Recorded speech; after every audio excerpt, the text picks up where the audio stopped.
Sir வணக்கம் sir. பாப்பா உன் பையனை ஸ்கூல்ல சேர்க்கும் போது வந்தது இப்பதான் வர.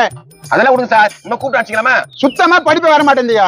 கேட்டாக்கா எங்க அப்பா மாதிரி தான் இருப்புன்னு சொல்றேன். டேய் அப்படியே சொன்ன உன்ன மாதிரி மகிழ் மீறா நானே. போ சொல்றது ஈஸி, நீங்க உட்காந்து கேக்குறது தான் கஷ்டம். என்ன கஷ்டம்? என்ன கஷ்டம்? ஒரு நாள் எனக்கு பதில் நீ உட்காந்து பாரு. என்ன சார் இது சாத்தியமா? சட்டத்துல ரூல் இருக்குங்க. நீங்க எல்லாம் விருப்பம் பாருங்க. நான் ஒரு நாள் இவ்வளவு போய் இருக்கேன் கேக்குறேன். கா சொல்லு. இதெல்லாம் சார் என்ன கேட்டுருப்பீங்க? இப்ப நீ ஸ்டூடெண்ட் சொல்றதை கேள்றா. சார் நான் வாடா போறேன்டீங்க. டேய் சார் சொல்றது கேளுடா. டேய் நீ என்னடா நீ வாடா போறேன்றா? ஏய் சைலன்ட். ஏய் 10வது வாய்ப்பாடு சொல்றா. 10வது வாய்ப்பாடா? சொல்றா. எருமை மாடு அறிவு இருக்கா இல்லையா உனக்கு? உங்க அப்பா என்னத்த பண்றா உனக்கு? சார் எங்க அப்பா பத்தில கேட்காதீங்க சார். ஒரு வாய்ப்பாடு சொல்றா. ஒரு 10 10 2 10 30 3 10 40. என்ன வாய்ப்பாடு படிக்கிறா? சார் என்ன ஆகிறீங்க? உங்க பெத்த தரத்துல இருக்கானே அவனை போய் கூப்பிடணும்.